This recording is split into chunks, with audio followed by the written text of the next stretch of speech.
cerrar el proyecto en pleno inicio de pandemia en Asia y América, muy emocionante, pero bueno, en algún momento te vamos a pedir, Alex, que nos cuentes desde tu visión y que complementes en lo que sea necesario lo que yo voy a presentar.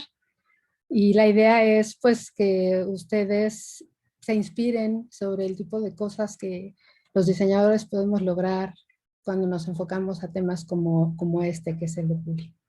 Entonces, sin más preámbulo, voy a compartir y abro diciendo que el proyecto Puli es un proyecto que se llevó a cabo del 2015 al 2020.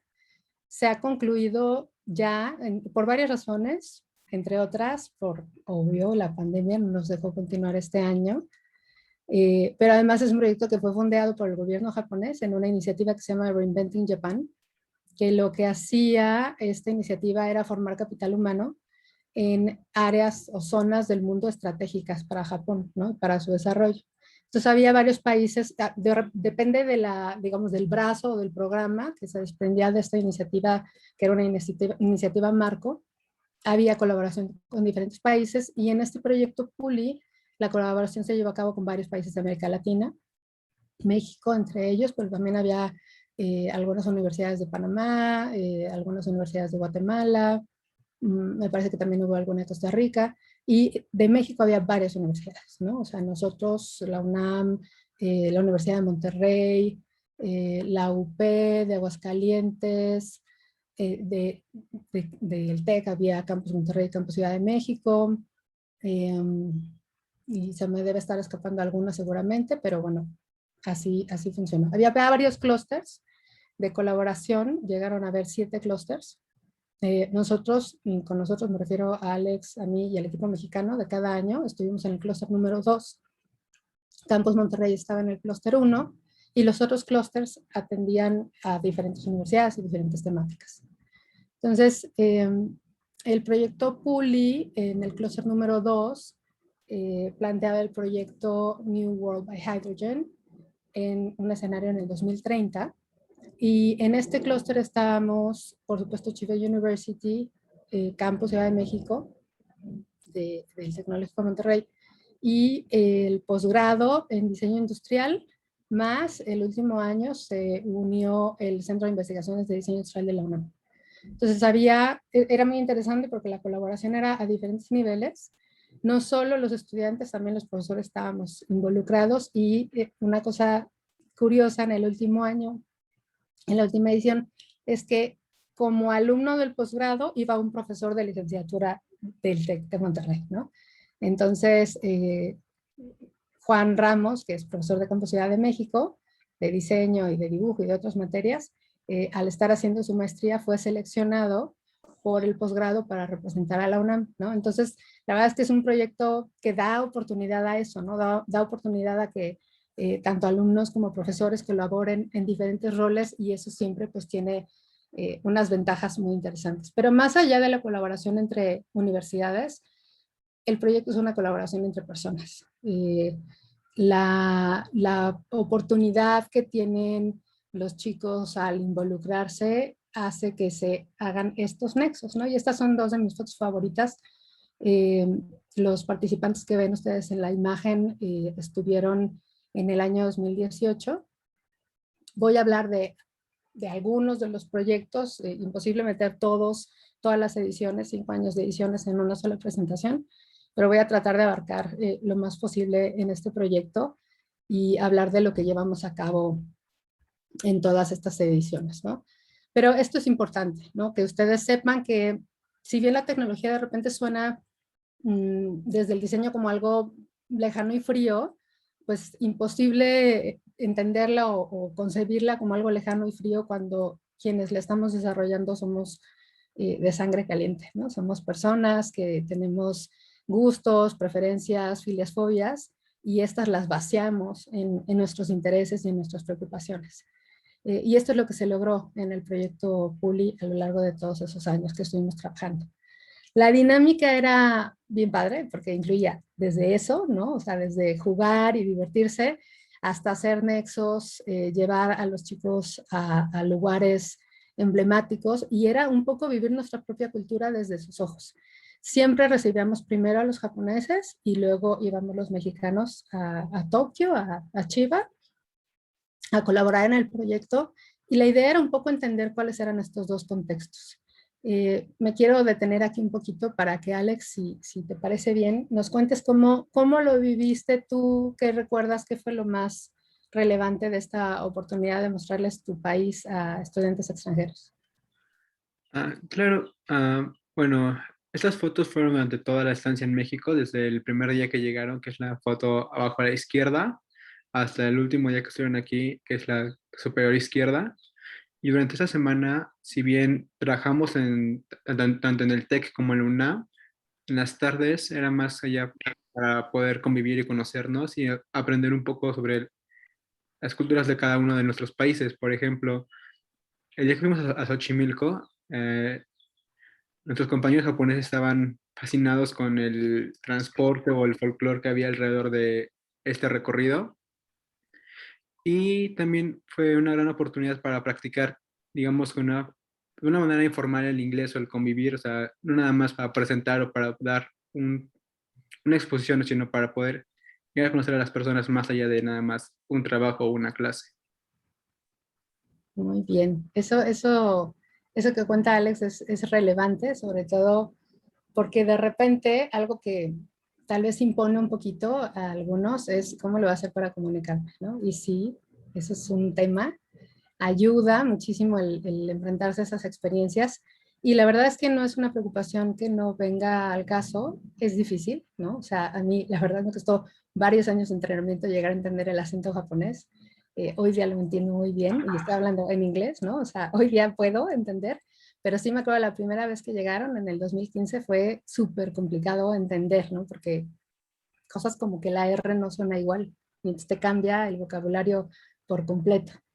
Eh, pero al mismo tiempo, pues podemos ver que jóvenes son jóvenes, ¿no? Y humanos somos humanos, y entonces apenas vieron la alberca de pelotas, decidieron lanzarse a ella, como pueden ver, y así un chorro de experiencias muy lindas, ¿no? En donde nos reconocimos, nos vimos en el reflejo de alguien que vive del otro lado del mundo. Cuando nosotros fuimos a Japón, pues tuvimos, por supuesto, la oportunidad de llenarnos de cultura y llenarnos de posibilidades, ¿no? Japón es un país de contrastes. Yo siempre digo que es como ir al futuro y al pasado al mismo tiempo, y nos enfrentó siempre a entender una serie de cosas que a lo mejor habíamos prejuzgado y que necesitábamos redescubrir para entender. Y la razón de hacer este acercamiento a ambas culturas es justamente para abrir las posibilidades del proyecto, ¿no? O sea, no es cosmético, no es algo poco trascendente el ir y empaparnos de ambas culturas. Eso da claridad sobre lo grande y lo amplio que es este mundo, ¿no? Sobre las visiones que son necesarias complementar y encontrar para que cuando hagamos propuestas de diseño, sobre todo diseño tecnológico, atiendan a las realidades del planeta, que pueden ser muy diversas. Entonces, en Japón pues, podemos tener desde una arquitectura impresionante, que este es uno de los lugares favoritos de Alex. En este edificio está el showroom de Nissan con unos autos espectaculares, así de tirar baba. Y a la par, pues podías de repente estar en una ceremonia del té con estas delicadezas, ¿no? Así, el té con el dulcecito y la ceremonia de girar la taza y tal, ¿no? Entonces, por un lado tienes un alto estímulo en lo tecnológico y por otro lado una fuerte carga cultural. Tengo una abeja aquí al lado mío, si me oyen de repente comportarme extraño es porque decide atacar. El proyecto Puli, les decía yo, se desarrolló a lo largo de 5 años. Aquí no está mostrado el último año, lo voy a mostrar un poquito más adelante. Y algo que me gustaría que vieran es cómo los proyectos fueron evolucionando y todos son relativos a esta visión de futuro que queremos, ¿no? Entonces hubo dos ejes muy relevantes en el proceso. Por un lado fue entender cómo el hidrógeno puede ser un combustible, una fuente energética para el futuro de bajo impacto ambiental, cómo eso puede liberar a lo mejor a los países de los combustibles fósiles, pero también de los cables de luz, pero también de la red, ¿no? Que de repente es ineficiente en ciudades como las nuestras. Y hablo de las nuestras pensando en Tokio y en Ciudad de México, porque ambas son mega ciudades, ¿no? Son metrópolis muy, muy grandes, con grandes problemas de contaminación, pero con una mirada hacia sus tradiciones y sus culturas que hacen que a lo mejor los cambios no sean tan fáciles, ¿no? Por más que nos imaginamos que Japón es un país que cambia muy fácilmente, la realidad es que no tanto, ¿no? O sea, sí tienen como muy arraigada su cultura. Y entonces en los tres momentos, además de visualizar estas posibilidades de consumo energético, se visualizó estas experiencias que los ciudadanos del futuro necesitarían para entender cómo el medio ambiente se vuelve de repente un eje central de la transformación y de la tecnología. Alex, si puedes, me gustaría que les platicaras el enfoque que llevó el proyecto que ustedes desarrollaron y cómo de lo que está aquí proyectado ustedes desarrollaron la idea. Bueno, como bien comenta Inés, el proyecto PULI se basa, al menos nuestro clúster, en el hidrógeno, en cómo utilizarlo y cómo generar un valor, no nada más como un energético, sino como un elemento incluso de cohesión social. Nuestro trabajo fue ver lo que se ha dicho antes y para el último año proponer una solución que integrara todo dentro de nuestra ciudad, porque las propuestas anteriores ocurrieron en diferentes partes de la República, como Veracruz, Cancún y no recuerdo bien la otra, pero el objetivo del proyecto final fue meter todo esto que se aprendió durante 4 años en la Ciudad de México y cómo generar una ciudad que fuera agradable para los turistas y también que estuviera preparada ante posibles desastres, porque es muy común que tengamos estos eventos en la Ciudad de México. Es así que nos dimos a la tarea de ver este elemento como lo que es un posible energético, una posible llave a un futuro más limpio y utilizarlo para poder desarrollar soluciones reales hacia problemas cotidianos o muy usuales en la Ciudad de México. Así es.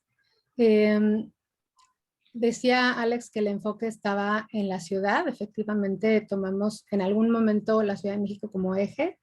Eh, Antes se tomó la ruta de los barcos, o sea, en el primer año se tomó como eje la ruta de los barcos que viajan en el Pacífico de Asia a América y que llegan a Veracruz, ¿no? Eso fue como el sujeto o el objeto de estudio en ese momento. Se fue evolucionando y se fueron probando posibilidades y, por ejemplo, en un punto llegamos a que son las chinampas posturbanas.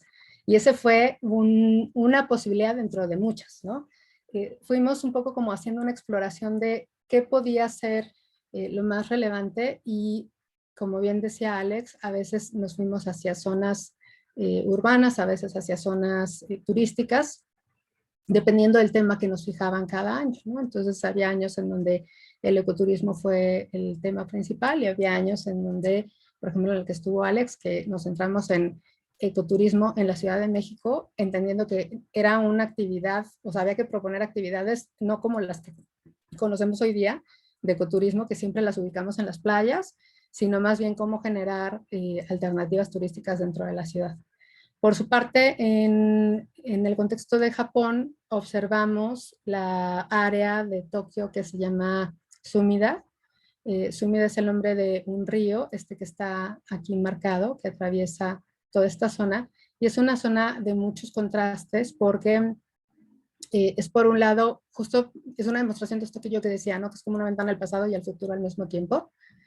Y lo que tuvimos que hacer los mexicanos es entender qué era esta zona, ¿no? De la ciudad. Entonces, por un lado está el Skytree, que es esta torre de transmisión de señal de televisión de la NHK, que hagan de cuenta la Televisa japonesa, y esa torre está justo al lado de este templo que se llama Sakusa, que es un lugar súper tradicional, ¿no? Entonces, de uno ves el otro, cosa que es un poco como contrastante, y en esa área, además de, bueno, esta es la foto corregida, y esta foto está tomada desde el mirador de esta torre, entonces pueden ver más o menos cómo es esta zona, es una zona más bien de edificios chaparritos, de casas, como esta que se ve en la foto, y que tiene además propensión a la inundación porque está a 0 metros sobre el nivel del mar.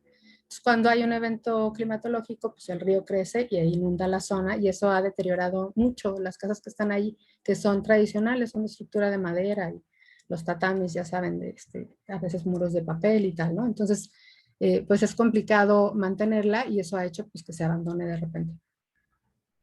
Por nuestra parte, en ese año especialmente, en el proyecto mexicano, se creó este concepto del Parque Nacional Sistema del Arrecife Veracruzano. Después de una investigación que hicieron los chicos, llegaron a la conclusión de que se iban a enfocar hacia el sistema de arrecifes de coral, que en la zona de Veracruz es fuertemente golpeado por los barcos, y además están sufriendo este fenómeno que se llama blanqueamiento, porque los arrecifes acostumbran comer, digamos, una bacteria, ¿no? Se abren, comen una bacteria que se llama zooxanthella y tristemente se están confundiendo y en vez de comer esta bacteria comen microplásticos, ¿no? Entonces, al no recibir alimento, al comer plástico en vez de algo que les da nutrientes, pues se van muriendo y entonces se blanquean, ¿no? Van perdiendo su color. Entonces, bueno, la propuesta estuvo centrada en cómo ayudar a este proceso de recuperación de los arrecifes, porque pues arrecife muerto, ¿no? O sea, ya no hay manera de revivirlo a menos que se vuelva a hacer como un proceso mucho más complejo. Y entonces se generó esta propuesta en donde esta era la imagen objetivo, ¿no? O sea, esta era lo que nos podíamos imaginar que podía suceder en este lugar, ¿no? O sea, un lugar reverdecido, obviamente es una foto que no es en México, ¿no? Pero nos imaginamos que estas plataformas, que son las que se diseñaron, podían viajar, ¿no? A esta parte de Asia y podían, en todo caso, empezar a replicar el modelo, ¿no? Esta es la plataforma, se los voy a escribir lo más brevemente que pueda. Esta es la plataforma, son como una especie de barcos que iban a estar flotando frente a este parque nacional. Esto que ven en la cubierta son celdas solares y había una propuesta de hacer cultivos acuapónicos a bordo. Este es, digamos, como el esquema y estas son las problemáticas que atiende, ¿no? Entonces, ¿qué es lo que iba a hacer el barco? Absorber agua contaminada, filtrarla para hacer electrólisis, a partir de ahí extraer hidrógeno y generar energía.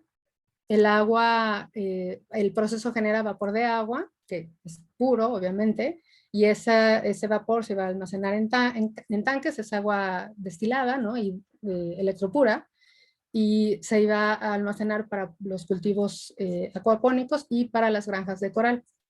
Entonces eso iba a generar como 3 niveles de intención, ¿no? O sea, la rehabilitación del coral, investigación científica y producción local, ¿no? De cultivos. Y por otro lado, a la hora de absorber esta agua, se iba a generar un acervo de microplásticos que habían sido ya filtrados y estos plásticos, además de que de alguna manera ayudarían a la limpieza del agua marina, porque este es un proceso continuo, sería el material, la materia prima para hacer digamos, los instrumentos necesarios para la rehabilitación del coral, que esto tendría que ser con una técnica de microfragmentación, ¿no? Que es una técnica que corta pedacitos de coral a punto de morir y los planta, ¿no? Digamos, hagan de cuenta en una especie de macetas, no son macetas porque no es lo mismo, pero son unos pocillos en donde se les da las condiciones para que crezcan de manera protegida y entonces coral que está a lo mejor débil o a punto de morir, se le da un ambiente de protección y puede entonces revivir. Esto planteaba pues estas posibilidades y estos beneficios, ¿no? Así es como se presentó. Y había como estos varios niveles, ¿no? De posibilidades. Por un lado, atender el sistema ecoturístico, por otro lado, dar un espacio para investigación científica y generar actividades para la comunidad, ¿no? De modo que estas posibilidades de exploración de los turistas siempre fuese con una condición de responsabilidad ambiental y además dejar algo en vez de tomar algo, ¿no? Que es justamente el paradigma que se quiere modificar. ¿Cómo se logró esto? Pues con muchísimo trabajo. Estos son, es la primera versión de lo que se les ocurrió a este equipo.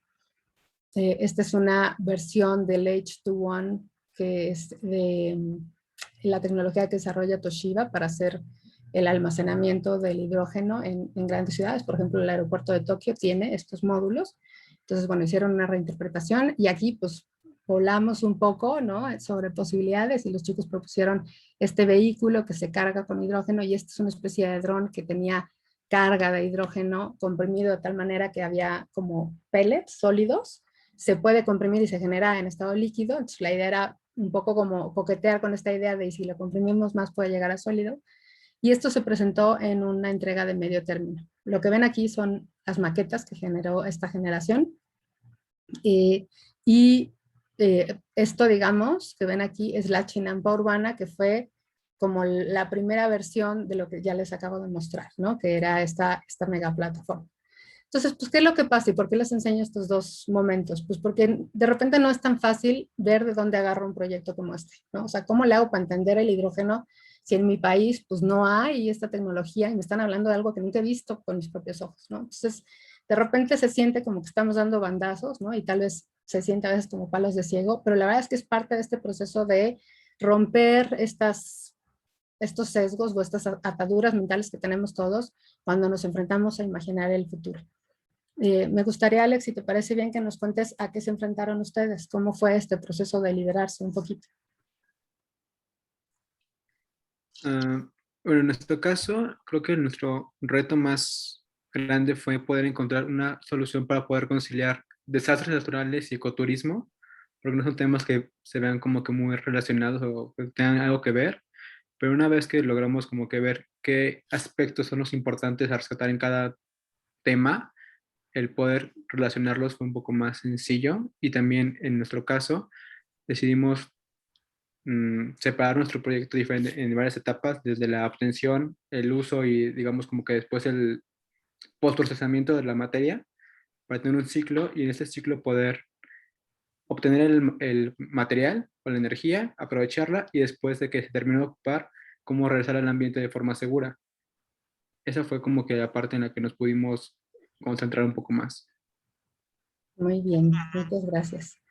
Hay que decir, y no te vayas todavía, Alex, para que me desmientas si estoy diciendo mentiras, que en algún momento fue, pues hasta, no solo complicado, sino hasta daba como miedo, ¿no? De repente sentir que estábamos diciendo disparate, ¿cierto?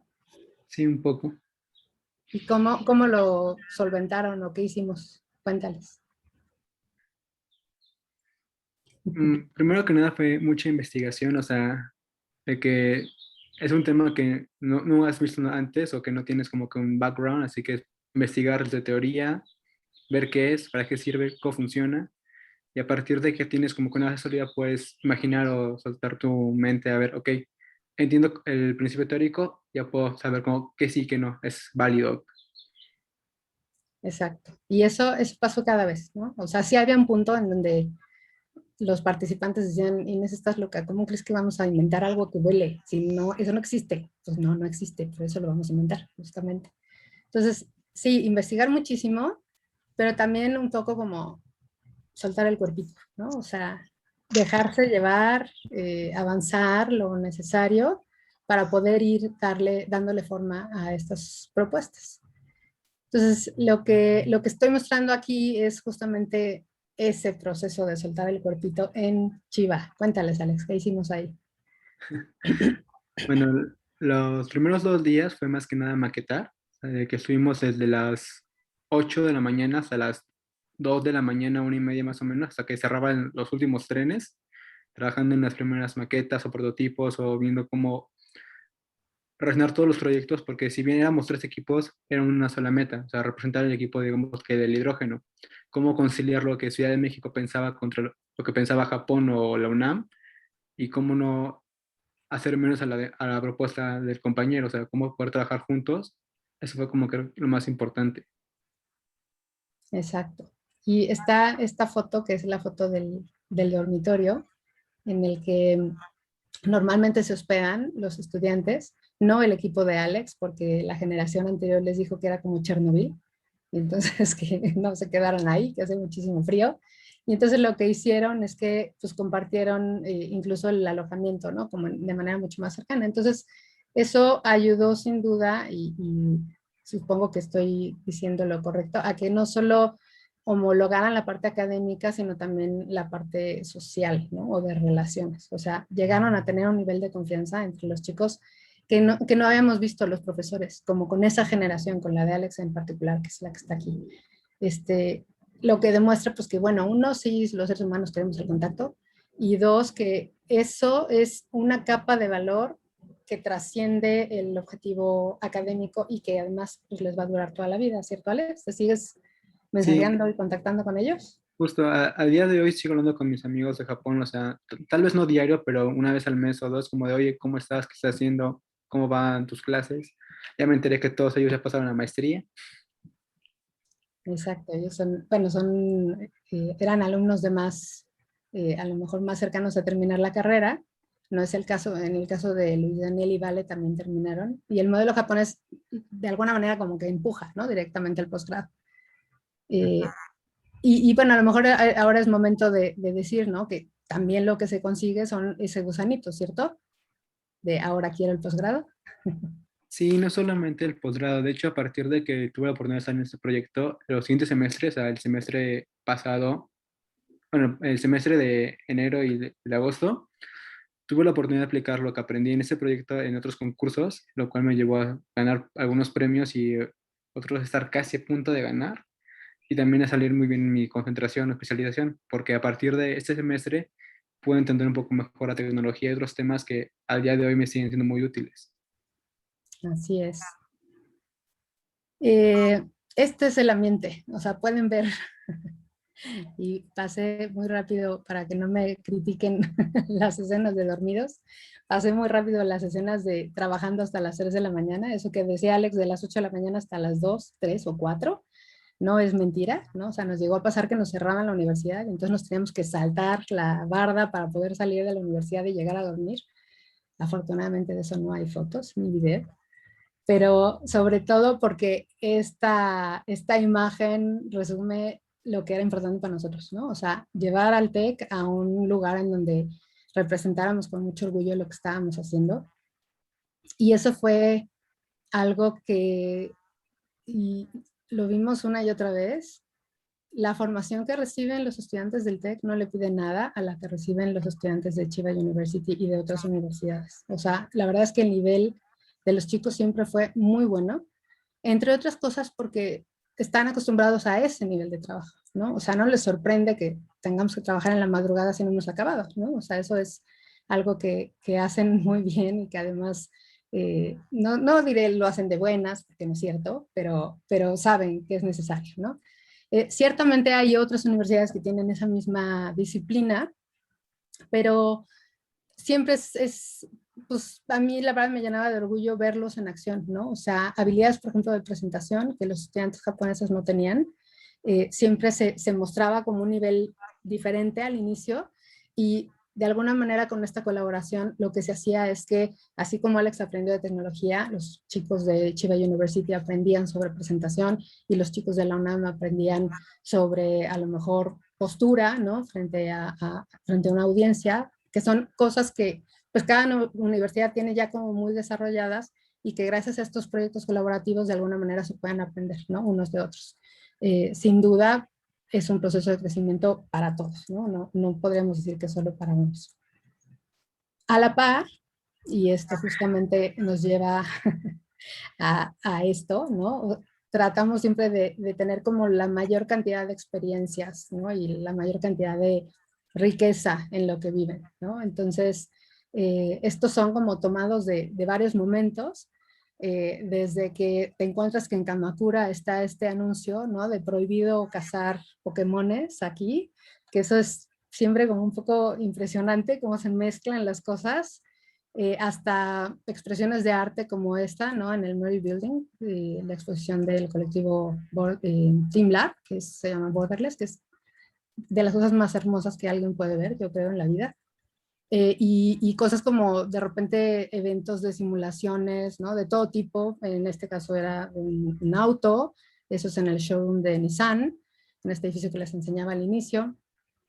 Aquí estamos visitando el palacio de Chiba, que está muy cerca de la universidad, y este personaje es Asimo, que es así como el orgullo japonés, es un robotito de Toyota, Toyota Lex, sí, ¿verdad? y que bueno, además pues es toda una experiencia. Entonces después de tener esto, ¿no? Estos pedacitos de experiencias y de estímulos, pues difícilmente puedes volver a lo que tenías, ¿no? ¿Tú qué opinas? Sí, justo, o sea, no nada más es ir y hacer tu tarea o tu proyecto, sino que aprendes en cada día que estás ahí sobre la cultura o diferentes formas de ser o pensar. Por ejemplo, ese día que estábamos corriendo hacia el castillo nada más porque se nos ocurrió, o sea, como, ok, quién cree que es más rápido? Ya, salimos a correr. Hay que decir que estábamos aburridos, porque todo estaba cerrado por pandemia. Entonces, pues sí, son como pedacitos de la historia de cada uno de los que estuvieron ahí que ayudan a construir algo y que además pues van guiados, ¿no? O sea, no son experiencias de pues, turistas, o sea, digamos que no aporten al proyecto, sino de alguna manera tenemos un cronograma que permitía que los tres profesores, que somos quienes estamos ahí, Julián a mi derecha eh, es de la Universidad del Posgrado de Diseño Industrial, ¿no? Él es el líder de la UNAM, y quien está a mi izquierda es Shinji Watanabe, que es el líder de Chiba University.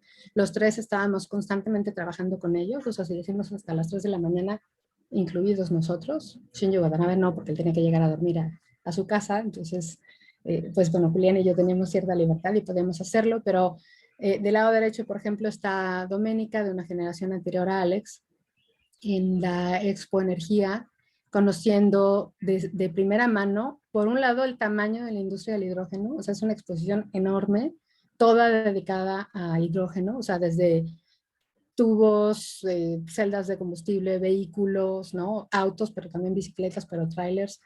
Y todo esto, de alguna manera, se vaciaba en la propuesta del proyecto, ¿no? Que es esta imagen que está aquí abajo.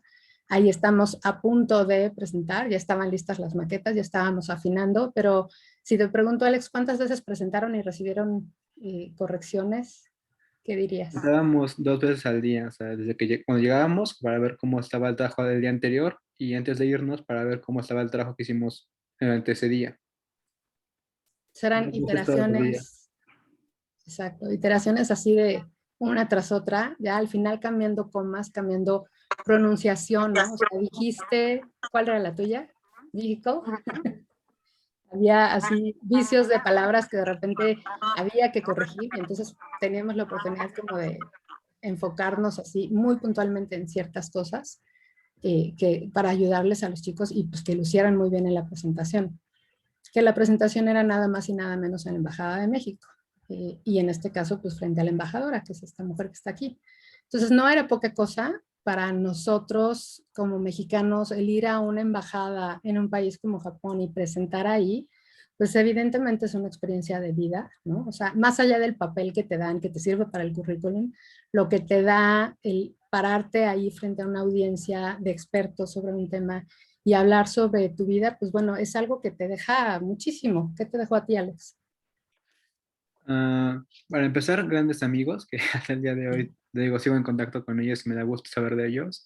Ah, También me permitió mejorar porque si bien personalmente tenía algunos problemas con el inglés o con los idiomas a lo largo de mi formación, ante esta experiencia tuve que mejorar porque casi vivo muerto por supervivencia.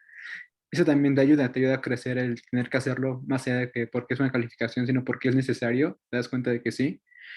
Y también me permitió, como te comentaba hace rato, desarrollar habilidades que al día de hoy, en mis últimos semestres, me han permitido destacar sobre mis compañeros o ser de las mejores calificaciones en cada ciclo.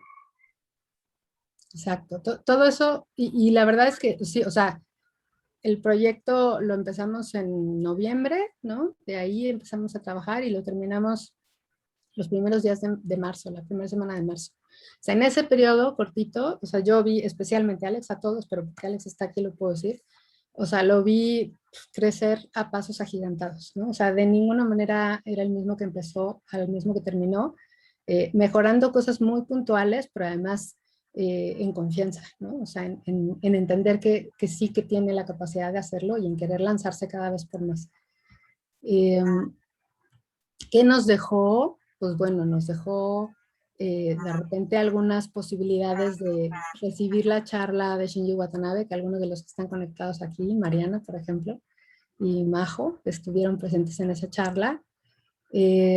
Se hizo una nota en el periódico, ahí están Daniel y Vale con sus frases, hay por supuesto también la de Alex, y sobre todo esta idea, ¿no? Que por supuesto esta generación vio el borrego rápidamente en Narita-san y corrieron a tomarse la foto con el borrego porque a fin de cuentas la sangre es la sangre. Pues este otro video que habla justamente de cómo esos lazos pues se van a conservar, ¿no? O sea, yo sigo teniendo contacto con varios de los estudiantes japoneses, no podría decir con todos, pero sobre todo con varios de los participantes del TEC, porque eso les ha llevado a tener muchos logros, ¿no? O sea, Alex, que es quien está aquí, es otro Alex, le acaban de dar su primer patente, o sea, de un proyecto que desarrolló con el TEC, no derivado de Chiva, pero es un proyecto de desarrollo de tecnología para la salud, y se animó a presentarlo y patentarlo justamente pues porque ganó esa confianza, ¿no? O sea, este Alex, otro, Alex Vivian tampoco acabó siendo el mismo que empezó Puli. Alejandro habló ya de sus concursos, fue así como el orgullo del TEC en el año pasado, no dejaba de recibir premios.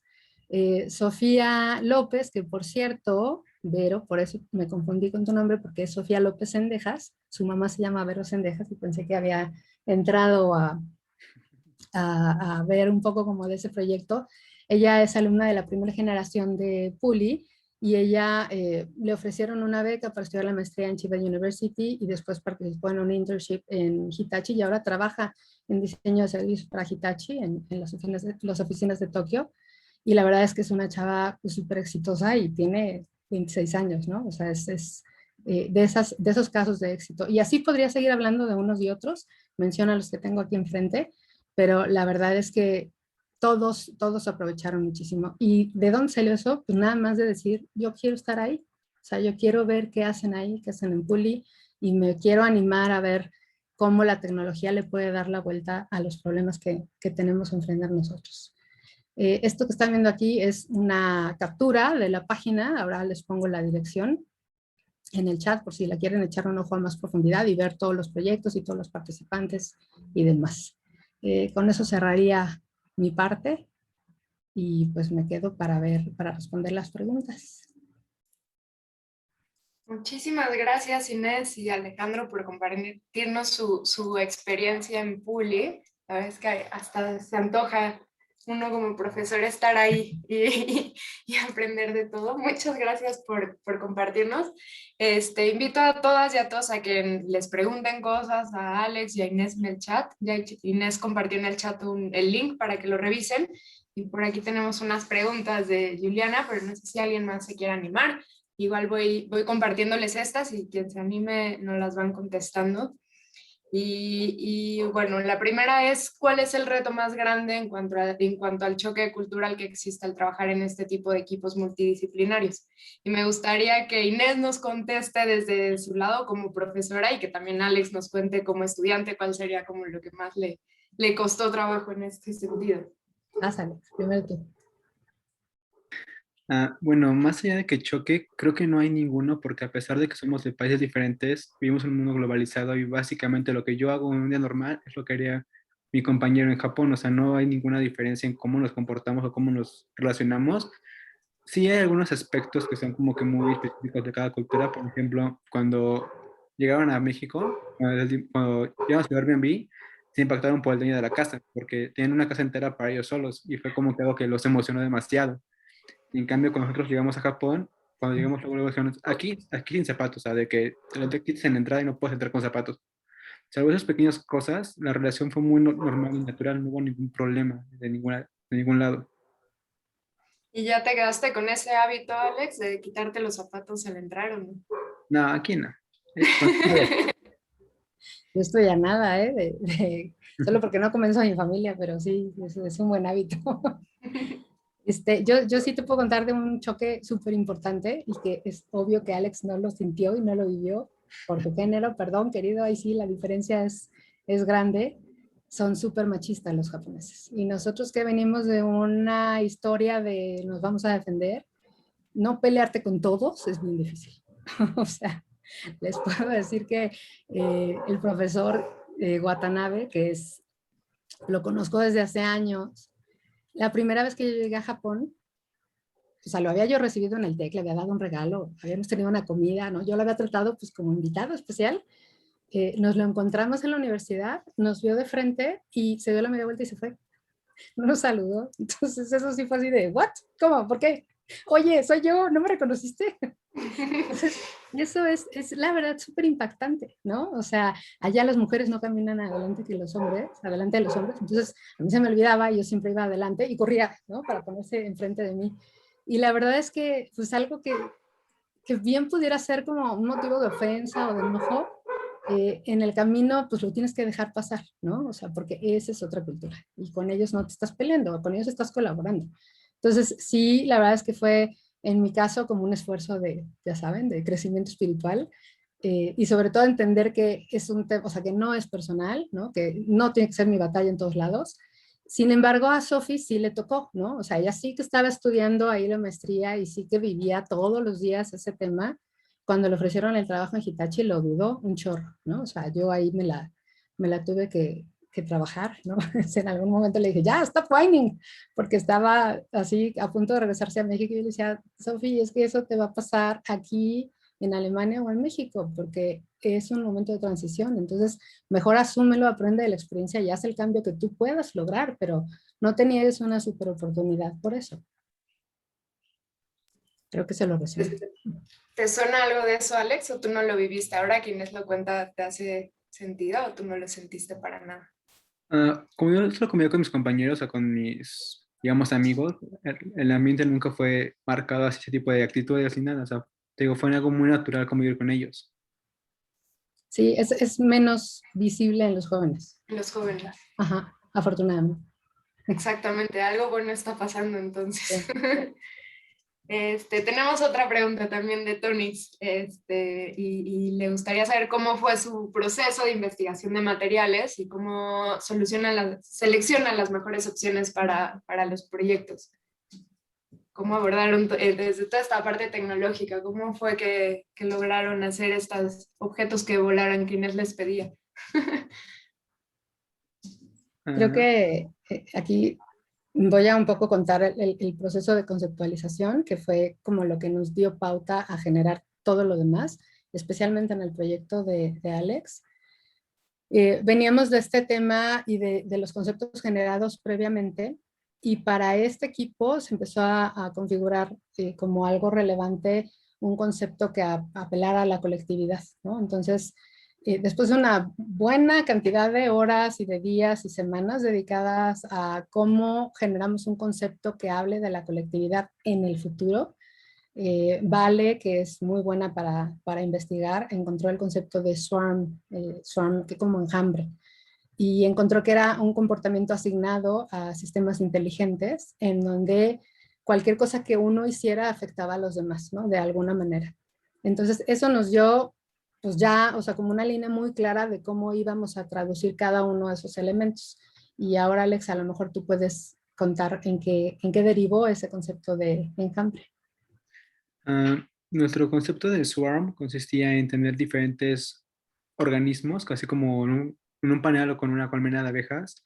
Estaban las unidades de transporte, estaban las unidades para la síntesis del material, las unidades para la información o la obtención de la energía, y cada una se reportaba con las demás y al mismo tiempo cada una apoyaba cuando otra fallaba.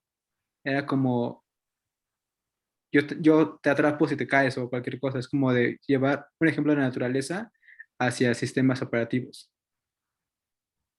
Exacto. Terminamos haciendo, pues no sé cuántas propuestas previas a, pero al final hubo, derivado de ese concepto, estaciones, ¿no? Que apelaban a la colmena, a los drones, ¿no? O sea, los drones son los zánganos, abejas, a las gotitas de miel, ¿no? Que eran un poco el complemento de los drones. Todo eso está en conclusiones del año pasado, lo pueden ver ahí está la descripción del proceso. Y me encanta que se hayan conectado Pau y Carlos.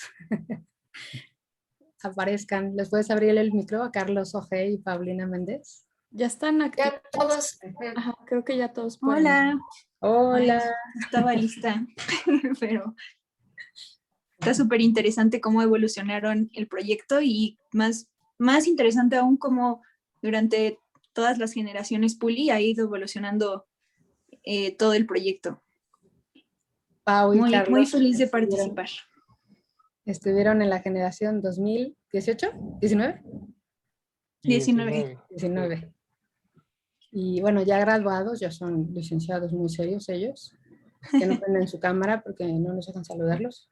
No se puede, sí la quería aprender, pero creo ¿Sí que puede? no se puede. Danos cámara, Andrea.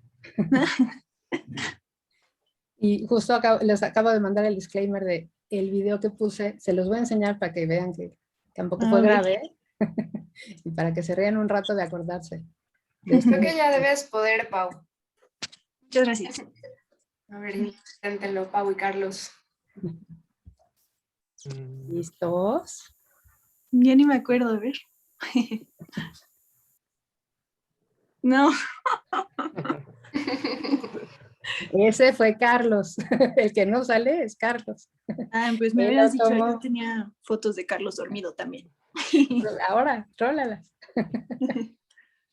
¿Qué nos pueden decir ustedes ya que vinieron a saludar? ¿Cómo se sienten? ¿Cómo se sienten ya a tantos años de haber participado? ¿Con qué se quedaron a la larga? Pues la verdad es que también personalmente contar la experiencia que tuve en Puli me ha ayudado también un poco en mis entrevistas de trabajo o en diferentes otros proyectos, como contar esa experiencia, sí, o sea, a todos les sorprende bastante el que la haya vivido. Y traes tu playera de Muji. Sí, también coincidió, miren. No es cierto, se vistió para la ocasión. Nah, me fui a cambiar rápido. ¿Y tú, Carlos, cuéntanos? Pues bueno, yo con lo que más me quedé es esta parte de cómo se ve el diseño en Japón, ¿no? Proyectarlo hacia el futuro, o sea, si vamos a diseñar una ciudad o vamos a diseñar un objeto, bueno, vamos a también pensar cómo va a ser ese entorno en el que vamos a interactuar con esos objetos, ¿no? Entonces es como anticiparse, ¿no? Aquí en México pensamos mucho en de que, bueno, vamos a diseñar para el futuro ya una vez que sea el futuro. Y en Japón es, no, vamos a nosotros diseñar el futuro y crear ese futuro. Entonces yo me quedé mucho con eso de que pues hay que, digamos, como anticiparse a la situación y crear nuestras propias situaciones en donde podemos estar. Exactamente. Y Carlos, para que no crean que soy mentirosa y que presumo mis pulis por sobre todas las cosas, cuéntales qué premio ganaste después de Puli. Después de Puli, creo que fue el de Inédito. Ajá. ¿Cuál de todos? Ay, ¿cuál? Es que ganó tanto. Casual. Sí, fue el de Inédito. Y justamente, bueno, con esa experiencia que tuve de Puli, pues como que intenté meterle un poquito de ese diseño japonés, ¿no? De juntar la tecnología con las artesanías y demás. Entonces, pues salió un proyecto bastante padre que tuve la fortuna de haber ganado. Exacto. Y se nos va a estudiar fuera de ahí. Tú, Pau, cuenta, ¿qué premios tú ganaste? Ay, no, tampoco así como de los premios. No, pero sí, como dice Carlos, como que te abre mucho el panorama, ver esta visión del diseño, pues de un país también súper desarrollado, hacer este intercambio también pues con personas, conocer a diferentes personas, a diferentes diseñadores, pues de un país totalmente diferente al nuestro, también es súper interesante como conservar esas amistades que hasta la fecha tenemos, creo que todas las generaciones de Puli, también es algo súper bueno. Y bueno, de premios, gané uno del Premio Nacional de Diseño, pero ese fue un poco antes de Puli, Pero, como un semestre antes. Sí, pero igual, como justo, igual que Carlos, ya en siguientes proyectos también intentaba como integrar esta otra parte que más tecnológico, un poco más viendo en perspectiva, eso también ayuda muchísimo. así es. Y tenemos dos preguntas que a lo mejor quieren responder una cada quien. Frida dice, léela tú, Andrea. Frida les pregunta cómo suelen enfrentar este tipo de proyectos transdisciplinares, entrando en temas que pueden ser desconocidos para los diseñadores.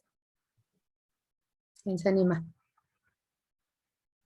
Pues si También quieren, está. yo empiezo y ya. Ah, bueno, ¿sí es para nosotros? Sí, claro. Ah, ok, ok. Pues la verdad es que durante la carrera sí vivimos diferentes proyectos. Creo que tú no estuviste, ¿verdad, Carlos? Ah, no, sí, en el semestre I. No estuviste en el semestre I. Pero No, yo fue no estuve. también un proyecto previo a Puli, en el cual tuvimos todo el semestre, desarrollamos un proyecto en conjunto con arquitectos. Y pues de diseño, o sea, a pesar de que estamos un poco en la misma rama, sí es completamente diferente. Entonces, bueno, en lo personal, ahorita también trabajo con personas que no son diseñadores y o sea, es también muy interdisciplinario mi trabajo. Y creo que lo más importante es como ser muy abierto, como entender que no todas las personas entienden el lenguaje del diseño.